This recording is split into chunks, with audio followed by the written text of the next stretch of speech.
It seemed incongruous. Against the bare hills around the village of Kunu, along the dirt road, 12,000 soldiers, Nelson Mandela's casket, draped in the South African flag, being borne on a gun caisson behind a military vehicle.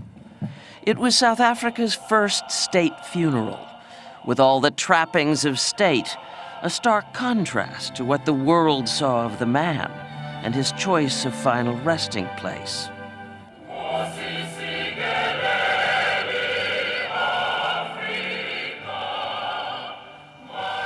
Prince Charles was there, and Oprah Winfrey, and Sir Richard Branson of the Virgin Companies, among the dignitaries and representatives of nearly 24 countries.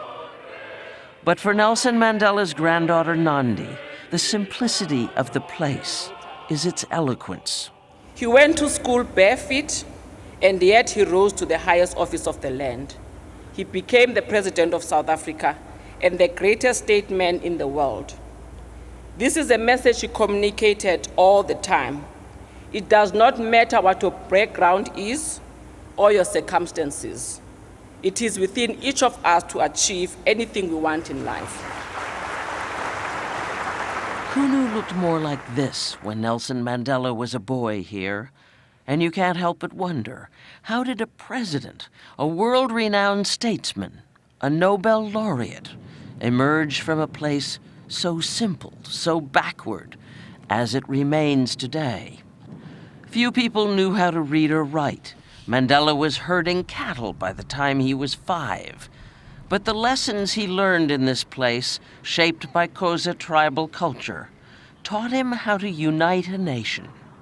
He wrote in his autobiography, Long Walk to Freedom, "I learned that to humiliate another person is to make him suffer an unnecessarily cruel fate. Even as a boy, I defeated my opponents without dishonoring them." We must be proud and grateful that after the long walk paved with obstacles and suffering, we can salute you as a fighter for freedom in the end. Ahmed Kathrada and Nelson Mandela were prisoners together on Robben Island for almost 2 decades. I have lost a brother. My life is in a void, and I don't know who to turn to. Thank you very much. Nelson Mandela's body was taken to the family cemetery in Kunu. According to tradition, he was to be buried when the sun was at its highest and the shadows at their shortest. His long walk finally ended. It's fitting to reflect how very far he had come. To come full circle.